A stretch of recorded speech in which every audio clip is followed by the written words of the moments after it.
શું તમને ખબર છે કોઈ વસ્તુ કેટલી જૂની છે એ કેવી રીતે ખબર પડે?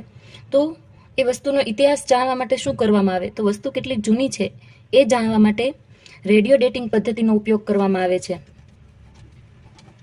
બધી સજીવ વસ્તુઓમાં એક પ્રકારનું રેડિયો એક્ટિવ કાર્બન હોય છે, જેને આપણે કાર્બન 14 તરીકે ઓળખીએ છીએ. રેડિયો એક્ટિવ હોવાના કારણે તે ચોક્કસ દરે બહુ સૂક્ષ્મ કણો સર્જિત કરે છે. ચોક્કસ દરે.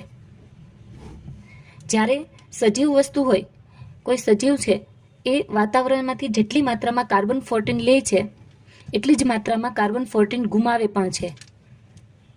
અને જ્યારે સજીવ વસ્તુ મૃતપાય બને ત્યારે વાતાવરણમાંથી કાર્બન 14 છે એ લેવાનું બંધ કરે છે અને નિશ્ચિત દરે માત્ર ગુમાવવાનું ચાલુ રાખે છે, કારણ કે લેતી તો નથી. આમ વસ્તુમાં જે નિહિત કાર્બન 14 માત્રા છે એના દ્વારા ભૌતિકશાસ્ત્રી અનુમાન લગાવે છે કે એ વસ્તુ કેટલી જૂની છે અને જેને આપણે ભૌતિક